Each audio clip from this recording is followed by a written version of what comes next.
अस्सलाम वालेकुम। मैं बिहार इलेक्शन के अपने जो कुछ एक्सपीरियंसेस हैं वो आपसे शेयर करना चाहूँगा। मैंने बिहार के वेस्टर्न, ईस्टर्न, नॉर्दर्न और सदर्न के डिस्ट्रिक्ट्स को कवर किया। जैसे कि और कुछ जो मुझे बात समझ में आई ग्राउंड पे इतने दिन, तकरीबन 2 महीने से ज़्यादा रहने के बाद, कि ये जो इलेक्शन का रिज़ल्ट आया, ये बात सही थी कि एंटी इनकम्बेंसी बहुत ज़्यादा थी, लेकिन ये एंटी इनकम्बेंसी वोट में ट्रांसलेट होती हुई नहीं दिखी, जैसा कि रिज़ल्ट बता रहा है। और इसके बहुत सारे रीज़न्स जो अब एनालाइज करने पे वो पता ये चलता है कि जो फर्स्ट फेज़ का इलेक्शन हुआ उसके बाद जो महागठबंधन का कोर वोटर यादव है, उसको शायद ये लगा कि महागठबंधन 160 से ज़्यादा सीट ले आएगी, वो ओवर कॉन्फिडेंट हुआ। उसके बाद उसने जो नॉन यादव कैंडिडेट्स थे बहुत सारी कॉन्स्टिट्यूंसी में, उसको डिज़र्ट करना शुरू किया। नॉन यादव कैंडिडेट जो महागठबंधन के ही थे लेकिन यादव नहीं थे, उनको डिज़र्ट करना शुरू किया। और एनडीए के बहुत सारे कैंडिडेट जो यादव थे उनके फेवर में ये हुआ। दूसरी तरफ आप ये भी देखें कि जो एमवाई कंसोलिडेशन था उसका एक काउंटर पोलराइजेशन हुआ, जो कि अपर कास्ट और शेड्यूल कास्ट का पोलराइजेशन था। ये शेड्यूल कास्ट बहुत साइलेंट वोटर था, साइलेंटली इसने वोट किया। बिहार में दो तरह के वोटर बड़े एग्रेसिव होते हैं। मुस्लिम एग्रेसिव होते हैं अपने पॉलिटिकल व्यूज़ को सामने रखने में, यादव बहुत एग्रेसिव होते हैं। लेकिन जो बिहार का शेड्यूल कास्ट है ये साइलेंटली जनरली वोट करता है, औरतें साइलेंटली वोट करती हैं। तो एक तो ये था कि एक एमवाई जो इक्वेशन कहा जाता है उसका एक काउंटर पोलराइजेशन हुआ अपर कास्ट और शेड्यूल कास्ट का, और वो एमवाई पे भारी पड़ा। दूसरी बात, एमवाई समीकरण पूरी तरह से इंटैक्ट नहीं लगा। वैसी सीट्स जहाँ पे मुस्लिम या नॉन यादव कैंडिडेट्स थे वहाँ पे उनको, वो महागठबंधन से थे फिर भी यादवों ने उनको वोट नहीं किया और वो एनडीए के फेवर में गए। तीसरी, इसका मैं आपको कुछ एग्जाम्पल दे देता हूँ कि ये मैं किस बेसिस पे कर रहा हूँ। जैसे आप इसकी बात करें तो आप गोपालगंज, औराई, क्योटी, बिस्फी, ढाका, जाले, सुपौल, सुरसंड, फॉरबिसगंज, प्राणपुर, गौरा बौराम, इन सारे कॉन्स्टिट्यूंसी में देखेंगे तो ये जो कॉन्स्टिट्यूंसी है इसमें सबसे ज़्यादा ये चीज़ देखने को मिली कि यादवों ने महागठबंधन के कैंडिडेट को वोट नहीं किया। इसलिए ये सारी सीट जो कभी ट्रेडिशनल सीट हुआ करती थी महागठबंधन की, या आप कह लें कि जो अपोजिशन अलायंस था उसका, वो ये सारी सीट हार गए। और ये यहाँ पे ये टेंडेंसी जो कि महागठबंधन को डिच करके एनडीए के फेवर में जाना, इस टेंडेंसी ये यहाँ ज़्यादा दिखी। दूसरी तरफ हम ये करें कि वो सीट्स जो कि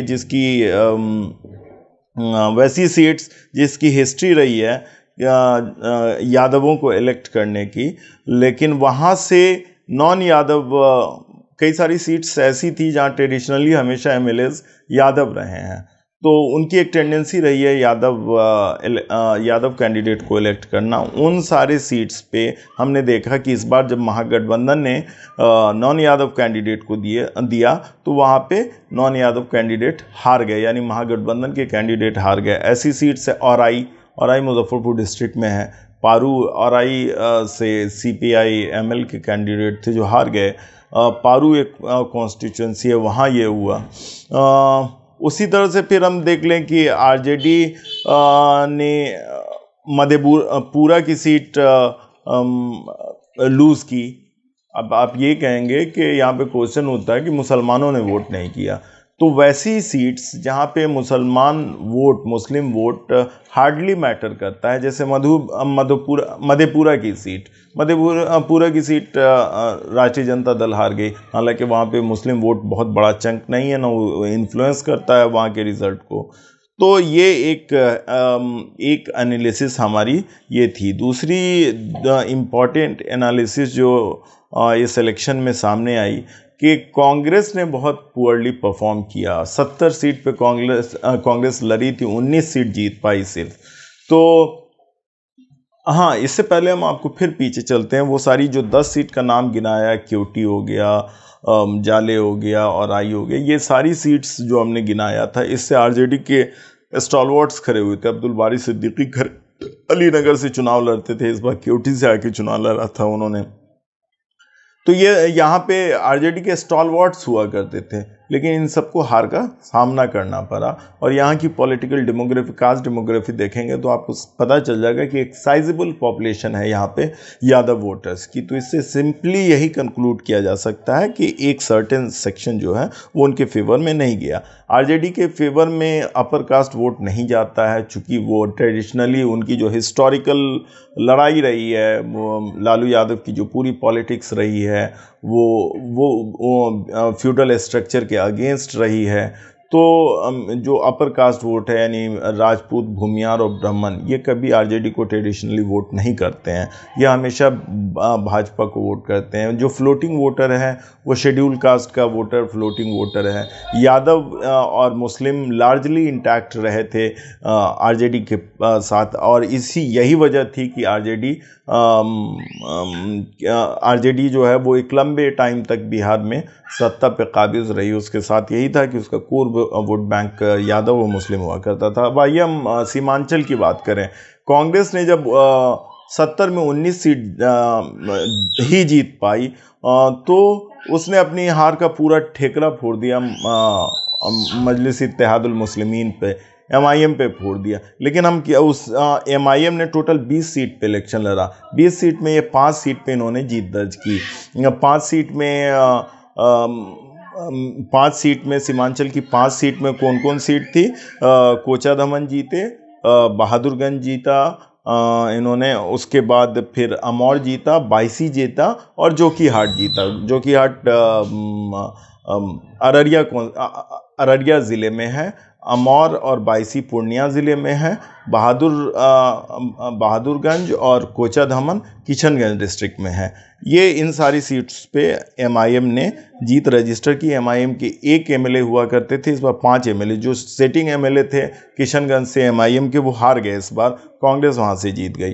तो हम उन सीट्स को एनालाइज करते हैं तो क्या पता चलता है। हम शुरुआत करते हैं, हम कुछ सीट्स का आपको सीट वाइज आकलन देते हैं आपको। शेरघाटी की सीट कोई इफेक्ट नहीं था, MIM का कैंडिडेट वहाँ पे था।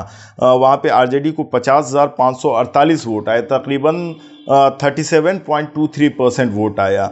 आरजेडी को JDU को वहाँ पे 33,707 वोट्स आए, जिसका मतलब 24.82% वोट मिला। MIM को वहाँ पे 14,022 वोट्स मिले, जो कि 10.33% हुआ। तो यहाँ पे कोई इम्पैक्ट नहीं रहा MIM के कैंडिडेट का।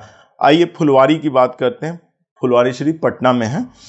यहाँ पे CPI ML के कैंडिडेट थे जिनको जीत दर्ज हुई। हालांकि ये JDU की ट्रेडिशनल सीट हुआ करती थी। श्याम रजक यहाँ से MLA थे, जो मिनिस्टर भी रहे।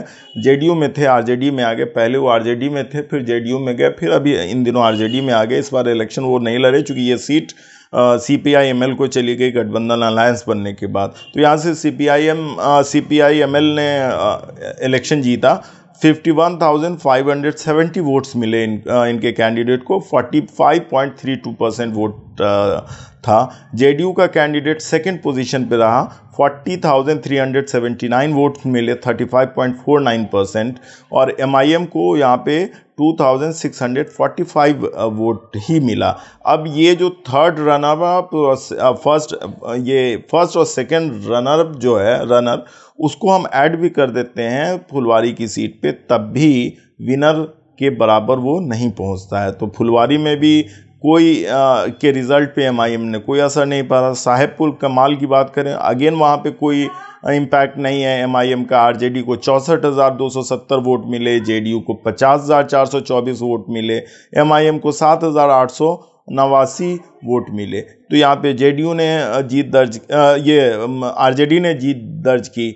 तो सेकंड कॉम्पिटिटर जो सेकंड पोजीशन पे जेडीयू का कैंडिडेट रहा, और जेडीयू एमआईएम के बीच बहुत बड़ा गैप है, कोई इम्पैक्ट नहीं है वहाँ पे। साहेबगंज की बात करें, अगेन कोई रिजल्ट वहाँ पे, ये वो सारी सीट है जहाँ पे एमआईएम के कैंडिडेट है। चूँकि ये बात बहुत की जा रही है एमआईएम को वोट कटवा, मैं कोई स्पोक्स पर्सन नहीं हूँ, जो सच्चाई मैंने देखी वो मैं आपको आंकड़ों के साथ बता रहा हूँ।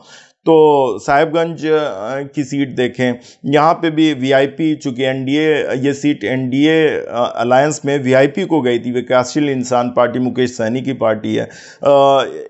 वीआईपी के कैंडिडेट को यहाँ पे 81,036 वोट यानी 81,036 वोट्स मिले, 44.27% वोट शेयर था इनका।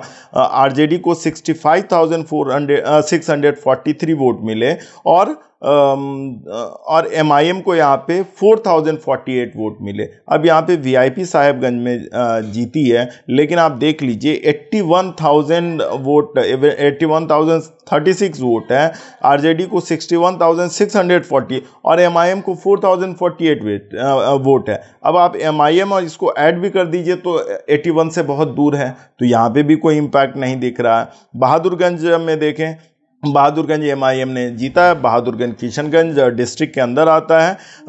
एमआईएम को यहाँ पे 47,235 वोट्स मिले हैं, यानी 46.45% वोट था। वीआईपी को यहाँ पे 30,735 यानी 30.23% वोट मिला, और कांग्रेस को 13,185 13,185 यानी 12.97% ही वोट मिला।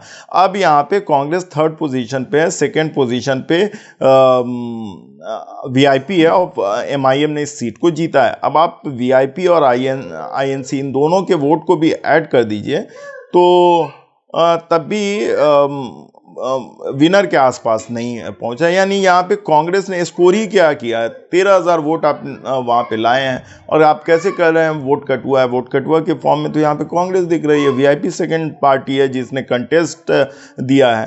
तो फिर हम अररिया की बात करें, कोई इफेक्ट नहीं दिख रहा है अररिया में। कांग्रेस को 91,056 वोट मिले हैं, 54.53% वोट शेयर रहा है। जेडी को यहाँ पे 50,349 वोट मिला, 29.89% का वोट शेयर था। एमआईएम को यहाँ पे सिर्फ 7,670 वोट्स मिले। अगेन कोई यही नहीं है, यहाँ पे कांग्रेस जीती है। और ये और आई नहीं, अररिया की सीट में, अररिया अर्बन की सीट बता रहा हूँ, सीमांचल का डिस्ट्रिक्ट है अररिया। तो सीमांचल के सारे डिस्ट्रिक्ट में एक डिस्ट्रिक्ट ये भी है अररिया। तो यहाँ पे भी कांग्रेस जीती है, और यहाँ पे एमआईएम का कोई इम्पैक्ट नहीं है। अमौर में अख्तरुल ईमान जीते हैं, जो स्टेट प्रेसिडेंट है एमआईएम के। उन्होंने अब्दुल जलील मस्तान, कांग्रेस के बहुत वेटरन लीडर हैं, हेवी वेट लीडर हैं, उनको उन्होंने हराया है इस बार।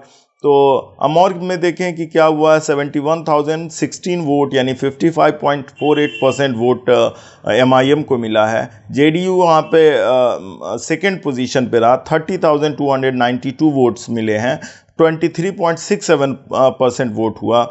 आईएनसी जो कांग्रेस 14,802 वोट्स मिले, यानी 11.56% वोट था। यहाँ पे भी कांग्रेस थर्ड पोजीशन पे है। तो कहाँ से यहाँ पे जो एमआईएम ने हराया वो जेडीयू को हराया, कांग्रेस को तो हराया नहीं है। कांग्रेस तो बहुत नीचे है, थर्ड पे है, कहीं पे कंपटीशन में नहीं है।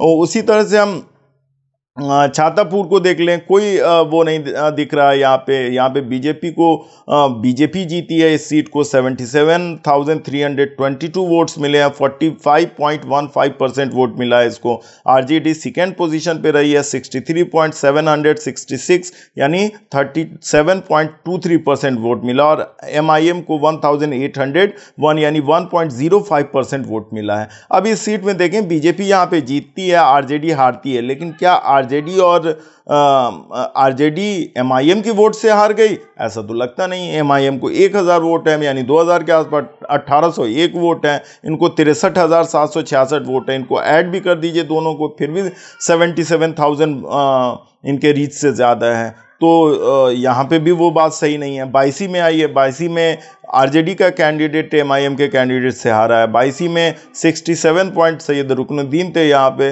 इनको 67,370 वोट मिले, यानी 38.14% वोट मिला। बीजेपी को यहाँ पे 51,793, विनोद यादव थे बीजेपी से, 29.32% वोट मिला है। आरजेडी को 37,628 यानी 21.3% वोट मिला है। तो यहाँ पे आरजेडी के कैंडिडेट 15 साल से एमएलए थे, एक दो नहीं 15 साल से एमएलए थे बाईसी में। हाजी मोहम्मद सुभान नाम है उनका। तो आप देख लीजिए यहाँ पे कि एमआईएम ने किसको हराया, बीजेपी को हराया। यहाँ पे तो आरजेडी कंटेस्ट ही में नहीं थी। तो सीमांचल की वो 5 सीट जिस पे कांग्रेस ये कहती है कि उनको वोट कटुआ कर रही है उनकी, और एमआईएम की वजह से ये अपना सारा हार का ठेकरा उस पर फोड़ दे रहे हैं। तो ये इग्नोर कर रहे हैं कि एमआईएम जिसने 5 सीट पे जीत हासिल की है, 5 में 4 सीट पे अमौर, बायसी, बहादुरगंज और कोचा दामन, यहाँ पे एमआईएम ने एनडीए के कैंडिडेट को हराया है, ना कि कांग्रेस महागठबंधन के कैंडिडेट को हराया। सिर्फ जोकीहाट की एक सीट थी जहां पे आरजेडी को तस्लीमुद्दीन के 2 बेटे खड़े थे।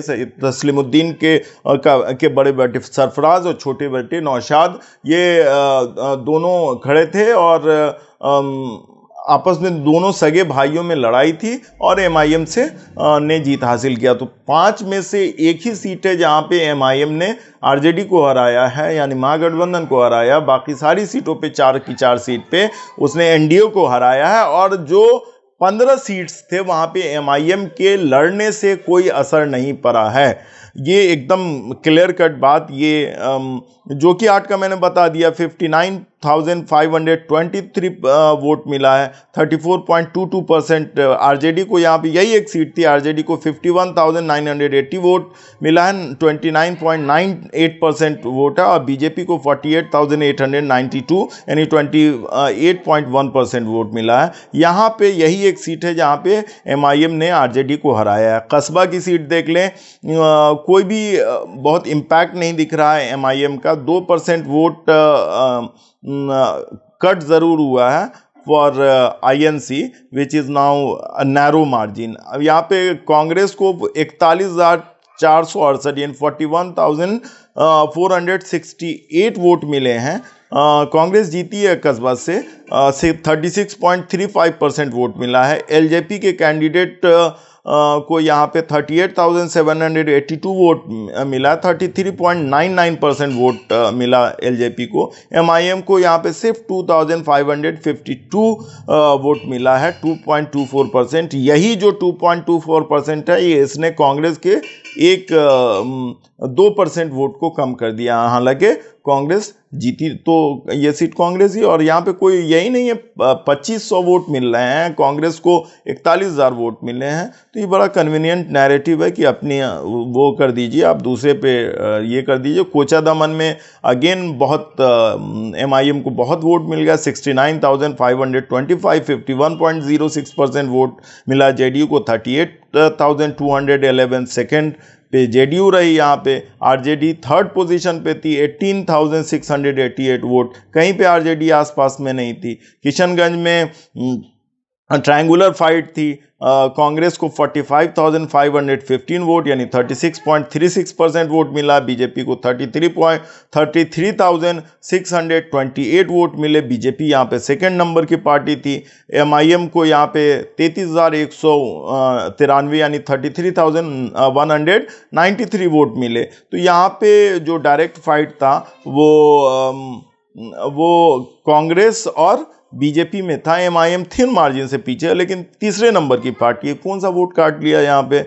मनिहारी को देख लें, कोई पॉसिबल इफेक्ट नहीं दिख रहा है। 82,253 वोट मिल गए कांग्रेस को। जेडीयू सेकंड पोजीशन पे आई यहाँ पे 61,574 वोट से। एमआईएम में यहाँ पे 2458 वोट है। तो कोई मतलब नहीं है इसका। यहाँ पे नरपतगंज में 15वीं सीट है, 15 सीट हम आपको बता नरपतगंज में आप देख लीजिए, बीजेपी 77,906 यानी 78,000 वोट आया, आरजेडी को 56,359 वोट आया है, एमआईएम को 4,900 वोट आया, 4,900 वोट। यहाँ पे भी एमआईएम ने कुछ डेंट नहीं किया है। अगर आप दोनों को ऐड कर दें फिर भी आरजेडी नहीं जीत पाती, चूंकि 77,000 वोट बीजेपी को यहाँ पे मिला है। सिकता की बात करें, स्ट्रांग फाइट रही है, सीपीआईएम थी वहाँ पे। अब यहाँ पे देखें सीपीआईएम 44,700 यानी कम्युनिस्ट पार्टी मार्क्सिस्ट जो है वो थी यहाँ पे। सीपीएम को 44,788 वोट मिला है। इंडिपेंडेंट कैंडिडेट को यहाँ पे 44,788 वोट सीपीआईएम को मिला है। इंडिपेंडेंट कैंडिडेट को 43,506 वोट मिला है। और ये इंडिपेंडेंट कैंडिडेट देखना होगा बीजेपी की बैकिंग थी या नहीं थी। जेडीयू को यहाँ पे 33,000 वोट मिला, 33,298 वोट, और एमआईएम को 7,800। यहाँ पे सीपीआईएम जीती है। तो यहाँ पे भी देखिए 7,805 वोट है। जेडीयू थर्ड पोजीशन पे, सेकंड तो इंडिपेंडेंट था। प्राणपुर की सीट देख लें, प्राणपुर कटिहार में है, बलरामपुर के बाद प्राणपुर है। प्राणपुर की में देखें बीजेपी जीती है, यहाँ से 71,206 वोट मिले हैं। कांग्रेस को यहाँ पे 65,626 वोट मिले, एमआईएम को 438 वोट मिले हैं। ऐड कर दीजिए आप कांग्रेस और एमआईएम के वोट को, फिर भी बीजेपी के आसपास नहीं है। रानीगंज में देखिए जेडीयू को यहाँ पे आपस में दो मुस्लिम कैंडिडेट लड़ गए, और जिसमें कि ये हुआ है यहाँ पे रोशन देवी थी। और तो जेडीयू का वोट देख लीजिए रानीगंज में 81,874 वोट मिला है। कांग्रेस को 79,479 वोट मिला है। एमआईएम को 2,411 वोट मिला। दोनों को ऐड कर दीजिए फिर भी इसमें कोई फर्क नहीं पड़ने जा रहा है। तो उसी तरह से बड़ारी की भी सीट है, यहाँ पे जेडीयू को जीती है, जेडीयू सीट को जीती है, 81,320 वोट हैं। आरजेडी को 70,473 वोट मिले। एमआईएम को 65,064 वोट मिले हैं। तो 6,564। तो यहाँ पे भी कोई फ़र्क नहीं पड़ रहा। ठाकुरगंज में कोई ये नहीं दिखा। ठाकुरगंज में मौलाना इसरारुल हक कासमी के बेटे थे सऊद, वो आरजेडी के कैंडिडेट थे, जीत दर्ज किया उन्होंने, 60,613 वोट मिला। इनका नेक्स्ट कॉम्पिटिटर इंडिपेंडेंट था गोपाल, 37,802 वोट मिला। यहाँ पे एमआईएम को 18,045 वोट मिला, थर्ड पोजीशन पे है। आंकड़ा ये जो आंकड़ा है ये सब इलेक्शन कमीशन का आंकड़ा है। ये आंकड़ा कांग्रेस के इस एलिगेशन को बैक नहीं करता है कि वहाँ पे एमआईएम की वजह से ये लॉ। और हम सीमांचल की बात छोड़ दें, हम बात करें वैसी जगहों की कि जहाँ पे लॉस कहाँ पे हुआ है। यहाँ पे कांग्रेस को 8 में टोटल, कांग्रेस पिछली बार 29 सीट थी, 8 सीट सीमांचल से आती थी। इस बार वो सीट बहुत कम हो गई। लेकिन जो सबसे बड़ा महागठबंधन को नुकसान हुआ है वो सीमांचल से थोड़ी ना हुआ है। वो महागठबंधन ने सबसे पुअरली परफॉर्म किया है सेकेंड और थर्ड फेज में। वो मिथिलांचल का इलाका है, वो तिरहुत का इलाका है। यानी मिथिलांचल में दरभंगा, मधुबनी, समस्तीपुर, सहरसा, ये जो इलाका है मिथिलांचल का इलाका है। और ये इन इलाकों में आपका नुकसान हुआ है। कोसी के रीजन में जो मधेपुरा और सुपौल, ये जो कोसी का इलाका है, यहाँ से आपकी सीट नहीं आई है। वे तो तिरहुत का कुछ इलाका है, मुजफ्फरपुर और उसके आसपास का इलाका जो है सीतामढ़ी, ये सब, तो यहाँ से महागठबंधन को सीट नहीं आई। तो सबसे बड़ा जो नुकसान हुआ वो सीमांचल में नहीं हुआ। सबसे बड़ा नुकसान जो हुआ वो मिथिलांचल, तिरहुत और कोसी के इलाके में हुआ है, जहाँ पे एमआईएम नहीं थी। तो ये एकदम बेसलेस एलिगेशन है कि ये किसी के ऊपर ठेकरा फोड़ देना है, बस उसी तरह की ये बात है। और एक आखिरी बात जो मैं आपको बता दूं वो ये कि वो सारी सीट जहाँ पे वो सारी सीट जहाँ पे एमआईएम जीती है, आप जाएं उन सारी सीट्स पे, आपको पता चलेगा कि कांग्रेस और आरजेडी के जो एमएलएज रहे हैं 15-15 साल से, उन्होंने क्या किया है? कुछ नहीं किया है, कोई डेवलपमेंट वर्क नहीं है। 15 सालों में सिर्फ और सिर्फ टेकन फॉर ग्रांटेड लिया है अपने लोग। वहाँ पे भाई एक एस्पिरेशनल यूथ हर कम्युनिटी में आ रहा है, मुसलमानों में भी एक एस्पिरेशनल यूथ है, मिडिल क्लास एस्पिरेशनल यूथ है, जिसको डेवलपमेंट चाहिए, जो कास्ट कम्युनिटी से ऊपर, वो एक ऑल्टरनेटिव की तलाश कर रहा था। एमआईएम में उसको इस बार एक स्ट्रॉन्ग ऑल्टरनेटिव मिला और उसने वोट किया, उसको जीता, वहाँ पे जीत दर्ज हुई। अब वो काम करते हैं या नहीं करते हैं 5 साल के बाद पता चलेगा। और लोग बोल रहे हैं कि आप भले ही विश्लेषण करते रह जाइए हिंदू मुसलमान कास्ट और इस पे, आप इन सारी सीट्स को जाके विजिट कीजिए। आपको 15 साल 20 साल की जो लोकल एमएलएज हैं उनकी एंटी इनकम्बेंसी को आप कैसे भुला देंगे? ये जो लोग वोट करने जा रहे हैं, मैं आपको ये गारंटी के साथ बता सकता हूं कि ये सारे वोटर जो सीमांचल, बहुत गरीबी है, एब्जेक्ट पॉवर्टी है, बहुत फर्टाइल एरिया है, यहाँ एक सीज़न में 2 बार धान की खेती होती है, 2 बार गेहूं की खेती होती है। यहाँ पे इसको टी एस्टेट ऑफ बिहार भी कहते हैं। यहाँ पे चाय पत्ती की खेती होती है, यहाँ पे कॉटन पटुआ की खेती होती है, जिससे कि जूट बैग्स बनाए जाते हैं, उसकी खेती होती है। उसके बावजूद ये most backward, socially, culturally, educationally, economically backward है। सबसे ज़्यादा यहाँ से माइग्रेशन होता है। आप इनके गाँवों में जाके देखिए क्या किया है लोकल एमएलएज ने। कुछ नहीं किया है। वो आरजेडी कांग्रेस के ही एमएलएज रहे हैं, क्या किया? कुछ नहीं किया। आप कुछ नहीं करेंगे और लोगों को ये सोचेंगे कि वो आइडियोलॉजी पे, ये जो आपके जो सारे वोटर्स हैं, इनको आइडियोलॉजी का आई पता नहीं है। मैं ये बात बता रहा हूँ, इन्होंने जो अपना वोट किया है वो अपने लोकल इश्यूज के बेसिस पे किया है। और यहाँ पे जो लोग जो एमएलएज थे वो निकम्मे एमएलएज रहे। 15-15 साल 20-20 साल में एक पीएससी नहीं खुलवा सके, एक सड़क नहीं बनवा सके। ब्रिज का मसला है, यहाँ पे फ्लड का इलाका है, ये महानंदा रिवर है, कोसी रिवर है, उससे ट्रिब्यूटरीज निकलती है, सैंडविच है ये एरिया, हर साल बाढ़ आती है, हर साल तबाही फैलती है। लेकिन इन लोगों ने कुछ किया नहीं, उसकी एंटी इनकम्बेंसी थी और जिसकी वजह से ऐसा रिजल्ट आया है। तो ये छोटी मोटी जो हमारी अपनी एनालिसिस थी, ये मैंने आपसे शेयर किया। शुक्रिया।